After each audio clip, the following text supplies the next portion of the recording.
Hello everyone, welcome to EduTap. My name is Niharika Walia Bhatnagar और मैं आपके साथ में हूँ for the topic of 10 minute series. हम बात कर रहे थे अपनी सीरीज के अंदर मॉड्यूल ए के लास्ट चैप्टर की, जिस चैप्टर का नाम है ऑडिट्स।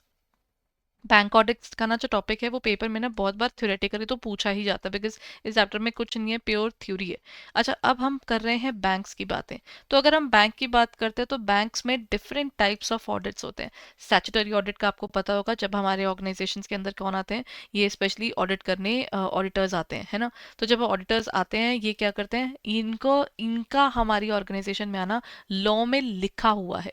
लॉ कहता है कि इस टाइम पर आपको ऑडिट करवाना है, इसीलिए इसे कहा जाता है statutory audit. Right, so when we talk about the statutory audit, ये हमारा कौन सा ऑडिट होता है, ये वो ऑडिट्स है जहां पर हमारी ऑर्गेनाइजेशन में हमें क्या देखने को मिलता है कि बुक्स को रिव्यू किया जाता है, ताकि हम उसके अंदर कोई भी उसमें गड़बड़ ना हो, हमें वो बेसिकली रिव्यू करना है। सो उसके अंदर के एरर्स को देखना और बाकी सब। So it's plays an important role. For this particular purpose audits किए जाते हैं, to give a true and fair view of the books of accounts, उसकी ऑथेंटिसिटी चेक करना basically. So but before I proceed further, I hope आपने हमारी PYQ booklet download कर लिया है। नहीं की तो जल्दी से जाइए और डिस्क्रिप्शन में से आप उसे डाउनलोड कर सकते हैं। It is free for you, तो आप उसे डाउनलोड कभी भी किसी भी टाइम कर लीजिए। आप उसको डाउनलोड करके अपने पास प्रैक्टिस कीजिए क्वेश्चंस को, बिकॉज टिल द टाइम आप क्वेश्चंस को प्रैक्टिस नहीं करेंगे, आपकी प्रिपरेशन स्ट्रॉन्गर नहीं हो पाएगी, है ना।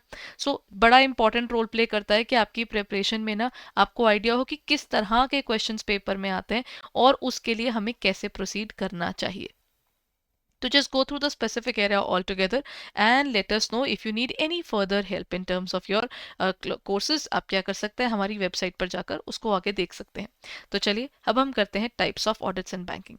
देखिए, बहुत डिफरेंट डिफरेंट टाइप्स के ऑडिट होते हैं। सबसे पहला होता है कनकरेंट ऑडिट। ये कुछ स्पेसिफिक हर बैंक के अंदर नहीं, लेकिन हाँ, मोस्टली बैंक्स के अंदर एक पर्टिकुलर ऑडिट होता है जो पूरे साल चलता रहता है। Let's be very honest everyone, अगर हम लोग कोई भी काम कर रहे हैं बिजनेस के अंदर, अगर बिजनेस के अंदर काम करते वक्त हम उस बिजनेस की जो वर्किंग है, मान लीजिए if I talk about the basic working of a bank, मैं कह रही हूँ कि बैंक की ना हम बेसिक वर्किंग की बात कर रहे हैं, तो वहां पर पूरे साल का काम आप एक बारी में चेक तो नहीं कर पाओगे।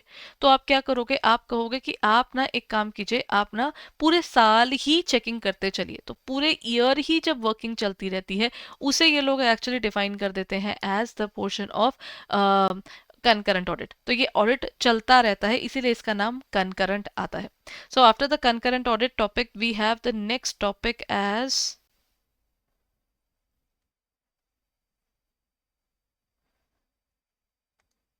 हमारे पास नेक्स्ट आता है इंटरनल ऑडिट। इंटरनल ऑडिट क्या होता है, ये ऑडिट ऑर्गेनाइजेशन के विद इन और किया जाता है कि ऑर्गेनाइजेशन के अंदर भी तो देखिए हमारा ऑडिटर चेक करेगा ना। एक ऑडिटर मैंने अंदर बिठाया हुआ है जिसका काम कुछ नहीं है, लेकिन हाँ, उसने ये जरूर पता लगाना है कि क्या हमारी ऑर्गेनाइजेशन ढंग से काम कर भी पा रही है कि नहीं कर पा रही। अगर नहीं कर पा रही तो इट इज़ बेटर कि वो रिपोर्ट कर दिए जाए और उसको उस तरीके से ठीक भी कर दिया जाए, क्योंकि अगर काम को ठीक नहीं किया जाएगा तो काम कैसे चलेगा। सो इसका बेसिक पर्पस ये रहता है। अब ये तो हुआ हमारा इसका एरिया, है ना। अब नेक्स्ट पॉइंट हमारे पास क्या आ जाता है, वो आ जाता है स्टैट्यूटरी, यानी लीगली जो हमें ऑडिट करना रिक्वायर्ड है, उसको हम यहाँ पर लेते हैं। एक ऑडिट हमारा लीगली भी तो रिक्वायर्ड है, मतलब ये लॉ कहता है कि आपको एक साल में इस टाइम पर ऑडिट करवाना कंपल्सरी है। So that is how we take it up. ये आ जाता है हमारा audit.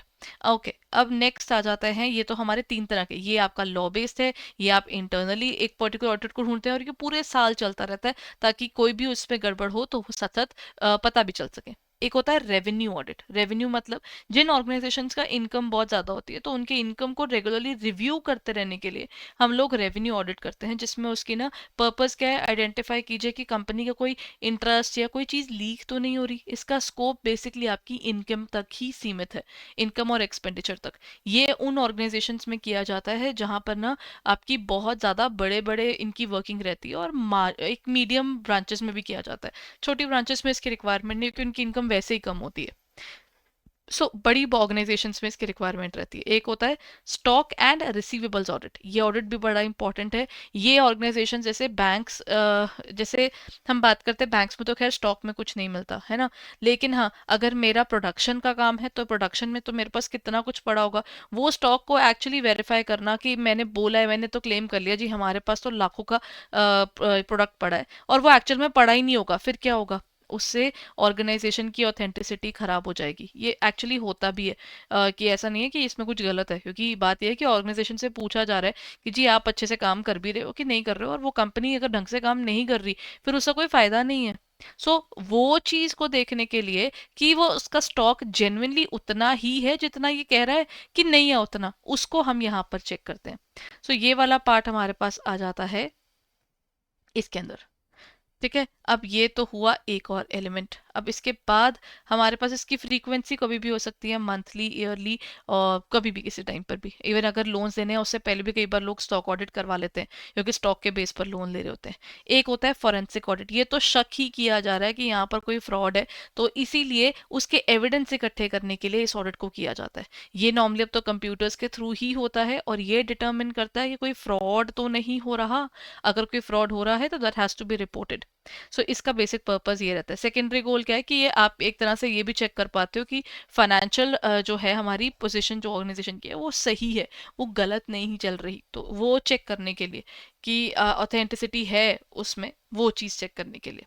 Then is management audit. Management भी तो गड़बड़ करती है, मैनेजमेंट कौन सी, वो ह्यूमन नहीं है, वो भी तो ह्यूमंस है, वो भी तो एरर्स कर सकती हैं, उसमें भी तो फ्रॉड्स हो सकते हैं, तो उसकी मेथड्स को, उसको पॉलिसीज को इवेलुएट करने के लिए इसे किया जाता है। एडमिनिस्ट्रेशन, रिसोर्स यूज, टैक्टिकल और स्ट्रैटेजिक प्लानिंग के लिए इसका बहुत यूज किया जाता है, और मैनेजमेंट ऑब्जेक्टिव्स भी इससे स्टडी किए जाते हैं। टैक्स ऑडिट, अगेन ये आपका इनकम टैक्स का या जीएसटी का किसी से भी लिंक्ड हो सकते हैं। इनकम टैक्स की रिटर्न्स टाइमली जा रही हैं, इंडिविजुअल की बात कर रहे हैं, हम बिजनेस की बात कर रहे हैं, उनकी वैलिडिटी चेक करना, क्या ये प्रॉपरली काम कर भी रहे हैं कि नहीं कर रहे हैं, ये लोग, इनकी रिटर्न्स टाइमली फिलअप हो रही है कि नहीं हो रही है। कुछ बार कई बार ऑर्गेनाइजेशन सच्ची में अपनी रिटर्न्स भी टाइमली फिल नहीं करती हैं, तो आप उसको कैसे ठीक करते हो, वो भी तो एक इम्पॉर्टेंट एलिमेंट है ना। ये भी आपको चेक करना बहुत ज़्यादा ज़रूरी हो जाता है। अब बारी आती है, जब इसके हम टैक्स ऑडिट की बात करते हैं, यहाँ पर इम्प्लीमेंटेशन, इनकम टैक्स और जीएसटी दोनों जगहों पर इसका इस्तेमाल किया जाता है।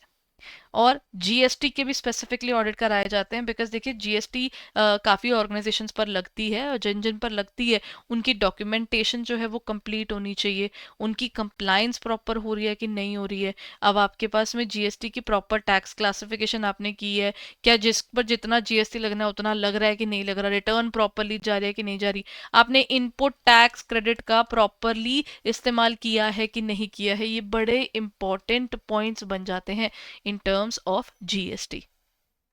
ये हैं हमारे डिफरेंट डिफरेंट ऑडिट्स। अब रह गया इस ऑडिट का इंटीग्रेशन बैंकिंग में कैसे किया गया।